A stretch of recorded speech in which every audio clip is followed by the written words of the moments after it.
Eu gostaria de falar hoje sobre a existência de Deus. Vamos ler a palavra do Senhor no livro de Hebreus, no capítulo 11, versículo 6, onde está escrito: Ora, sem fé é impossível agradar a Deus, porque é necessário que aquele que se aproxima de Deus creia que Ele existe e que é galardoador dos que o buscam. Nós temos aqui uma referência à existência de Deus. Embora a Bíblia não apresente nenhum esforço de seus escritores no sentido de provarem a existência de Deus.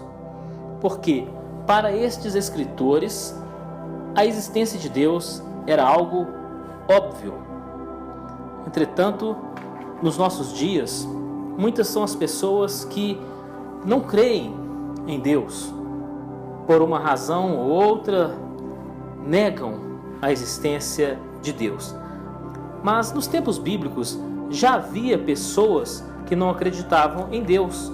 Por exemplo, no Salmo de número 14, no versículo 1, está escrito assim: Diz o insensato no seu coração, não há Deus. Então veja que na época de Davi já havia ateus.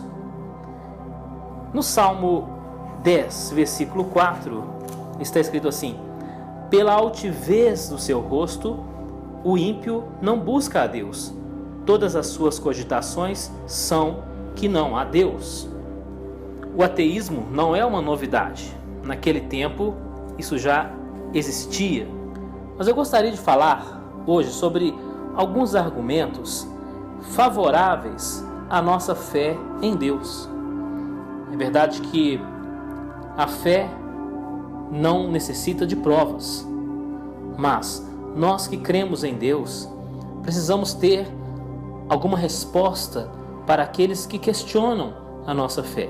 E existem argumentos racionais, argumentos científicos que são favoráveis à crença na existência de Deus. Vamos começar com um indício. A fé em Deus é um fenômeno universal. A humanidade acredita na existência de Deus. Por que será que a fé em Deus é algo tão comum? Os ateus são uma pequena minoria. Quase todas as pessoas acreditam em Deus. De onde vem essa fé?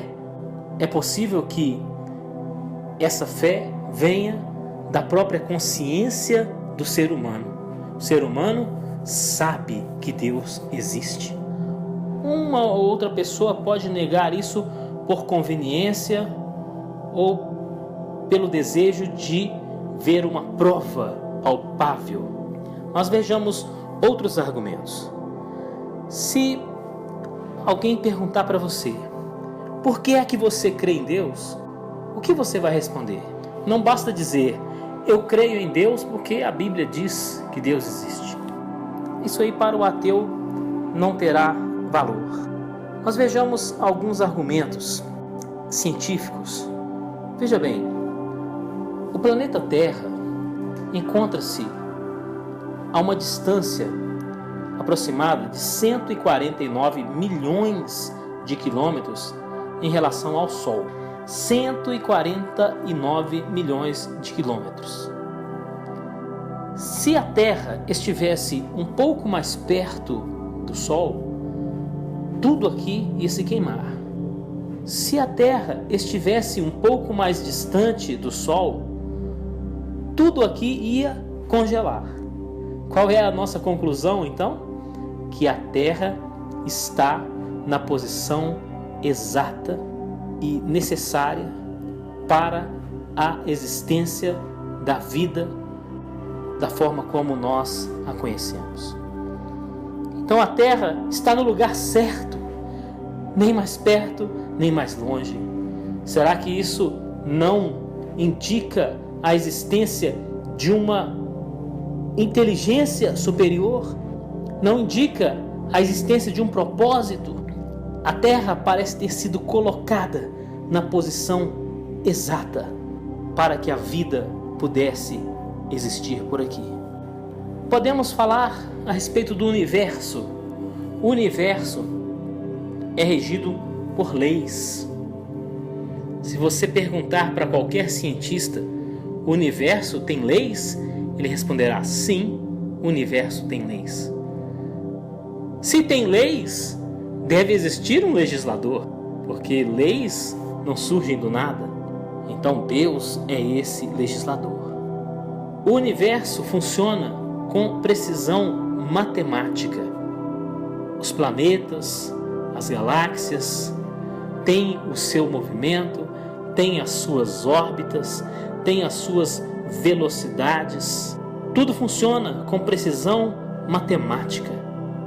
Será que isso não indica a existência de uma inteligência que determinou essa organização? O universo é organizado. Os planetas estão aí nas suas órbitas. Por que é que não vem aqui um planeta e colide com a Terra, destruindo tudo que aqui está? Porque os planetas têm as suas órbitas. É verdade que existem por aí meteoros, meteoritos, mas nada que venha destruir a vida na Terra. Por quê? Porque existe uma organização no universo. O universo não é caótico, o universo é organizado. E isso pressupõe uma inteligência superior. Então veja que a vida na Terra depende de uma fonte de luz que está a 149 milhões de quilômetros de distância. Que coisa grandiosa! Esse número não nos dá uma ideia da grandeza de Deus, porque Deus é infinitamente maior. Mas dá para você imaginar que grande inteligência é essa, que grande ser é esse que administra um espaço tão grande e que coloca um planeta que depende de uma fonte de luz que está a 149 milhões de quilômetros de distância. Isso não parece ser uma casualidade. O universo funciona de forma maravilhosa. Está escrito no Salmo de número 19, versículo 1: os céus manifestam a glória de Deus e o firmamento anuncia a obra de suas mãos. Quer dizer, se você olha para o céu, você vê os astros, você vê as estrelas, você está diante de provas da existência de Deus. O funcionamento do universo é uma dessas provas. Por exemplo, tenho aqui comigo um relógio. O relógio é a prova da existência do relojoeiro. Você pode não conhecê-lo, você pode não saber o nome dele, você pode não saber onde o relojoeiro se encontra, você pode nunca tê-lo visto, ou pode ser que você nunca venha a vê-lo ou conhecê-lo. Mas o relógio é a prova de que o relojoeiro existe. O universo também é assim, como o relógio de Deus. Está aí funcionando perfeitamente, como uma prova da existência de Deus. É interessante observarmos que tudo no universo é sistema. As galáxias são sistemas.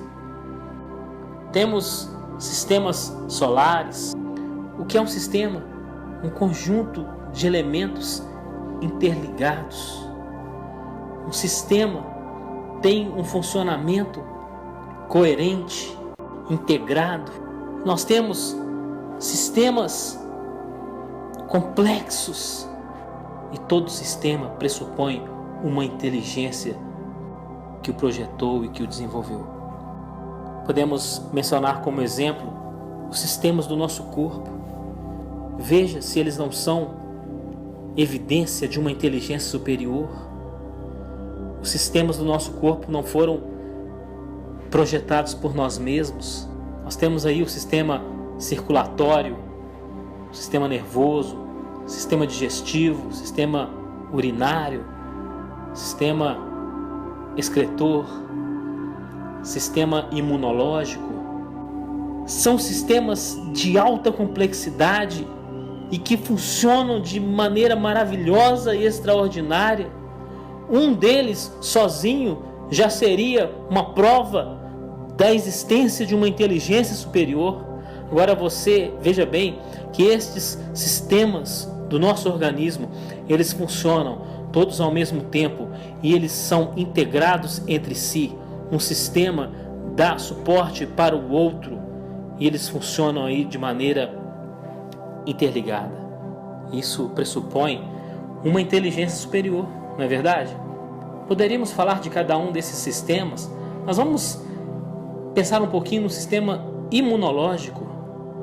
Não existe uma inteligência por trás disso? Um sistema de defesa do organismo? Olha só, um sistema de produção de anticorpos, um sistema de identificação de elementos agressores contra o corpo, um sistema de combate a esses elementos agressores. Isso não parece ter sido projetado por um ser inteligente?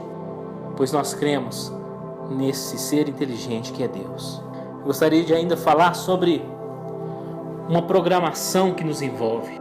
Você e eu nascemos um dia sem querer, não temos nenhum domínio sobre isso. O ser humano nasce, o ser humano cresce, porque ele está seguindo uma programação feita por alguém. O ser humano chega a certa idade, ele tem desejo de desenvolver um relacionamento com o sexo oposto. Ele tem desejo de se reproduzir. Por que isso? Estamos seguindo um programa feito por alguém. Então o ser humano reproduz, depois o ser humano envelhece e morre. Estamos considerando assim um padrão normal. Não parece que estamos seguindo uma programação? Estamos. Os animais também estão seguindo uma programação. E quem programou isso? Quem?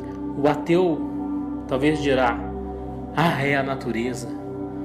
Mas que natureza é essa? Quando o ateu fica maravilhado com alguma coisa, ele diz: a natureza é muito sábia. Mas que natureza é essa? Ele está mudando o nome de Deus, está chamando Deus de natureza. Estamos diante da sabedoria de Deus, expressa no funcionamento do universo e também no funcionamento do nosso organismo, na programação da nossa vida. É verdade que podemos interferir em algumas coisas, mas a nossa interferência, ela não muda a programação de Deus. Eu gosto de comparar essa questão do livre-arbítrio humano e da soberania de Deus com uma viagem de navio. Suponhamos que você é um passageiro em um grande navio e ali você é livre para andar na direção em que você quiser. Você pode ir à popa do navio, pode ir à proa, você pode descer ao porão, subir ao convés, pode subir também no mastro do navio, pode ir para os seus aposentos, pode ir para o refeitório, para a cozinha. Você pode andar para onde você quiser, mas ao mesmo tempo você estará sendo levado na direção determinada pelo capitão do navio, porque existe um movimento que não depende de você. Assim, a nossa vida, toda a nossa liberdade não anula a soberania de Deus. Há quem negue a existência de Deus, dizendo o seguinte: se Deus existisse, não haveria tanta maldade no mundo. Não, mas isso não prova a inexistência de Deus. Se você vê um cabeludo andando pela rua, isso não prova que não exista a tesoura, que não exista o cabeleireiro ou o barbeiro, conforme alguns costumam chamar. Assim também, a existência do mal não prova a inexistência de Deus. Estes são alguns argumentos racionais de cunho científico e biológico favoráveis à nossa fé em Deus. Mas nossa fé não está apoiada nestes argumentos. A nossa fé, ela não depende destes argumentos, mas eles podem ser úteis para aqueles que querem questionar a nossa fé. Mas acima de tudo isso está a nossa experiência pessoal com Deus. Já contei aqui em outra oportunidade que quando eu era adolescente, ao receber uma oração, eu expeli um adenoide pelo nariz. Adenoide é uma carne que cresce nas vias respiratórias. Então esse pedaço de carne saiu pelo meu nariz ao receber uma oração. Portanto, eu fui beneficiado por um milagre. Eu já cria em Deus antes disso, mas experiências desse tipo vêm fortalecer a nossa fé e confirmar que a Bíblia é a palavra de Deus, pois o que temos visto nela tem funcionado na nossa vida. Portanto, meu amigo, você também pode ter uma experiência com Deus e você pode começar orando a Deus, pedindo perdão pelos seus pecados, pedindo que Ele entre no seu coração, pedindo que Ele mude a sua vida, porque uma vida sem fé, uma vida sem Deus, é uma vida sem sentido. Portanto, ore a Deus, fale com Deus, pois Ele está te ouvindo e quer te abençoar nesse dia.